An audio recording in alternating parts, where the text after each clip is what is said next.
So as societies become more egalitarian, so their equality of opportunity legislation is more widespread and arguably more effective, and so that would be in countries like Australia, but more particularly in countries like the Scandinavian countries, because they've taken it farther than anywhere else. Fewer women go into the STEM fields. Fewer, not more. And so if you rank order countries by how free women are, there's a negative relationship with how probable it is that they'll go into science, technology, engineering, and mathematics fields. Now, and the evidence for that is very, very strong, by the way. This isn't just a few casual studies. These are large-scale international studies with tens of thousands of participants, replicated multiple times by researchers who did not expect to find that nor want it. So it's reliable. Okay, so why?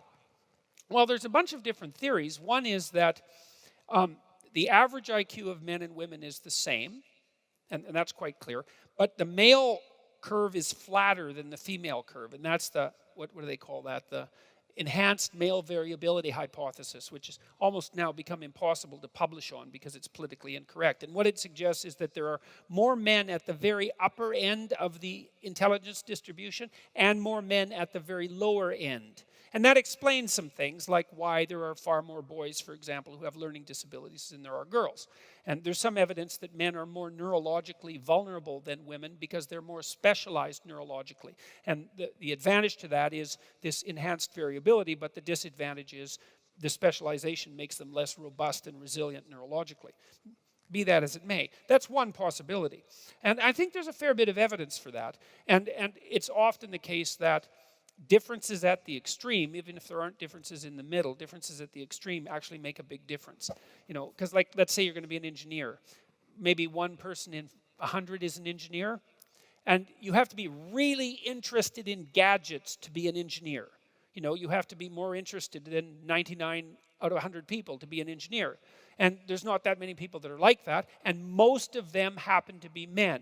Now, people have criticized the male variability hypothesis because they've looked at the performance of girls in mathematics in junior high school. And it turns out that girls do pretty much as well as boys do in mathematics in high school, in junior high, at the upper end. And so those would be the people you'd expect to go into the STEM fields, right? Because they have the, what would you call it? They have the intellectual ability for it. But what you see is that the women who have high mathematical ability also tend to have high verbal ability.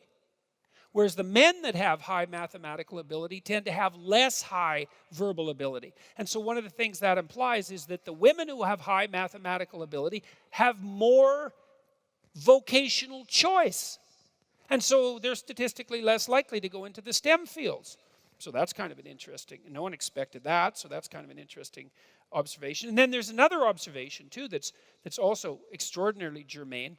There's a variety of ways of looking at the psychological differences and similarities between men and women. And the first thing that you might want to know is that men and women are more similar than they are different on all the personality dimensions.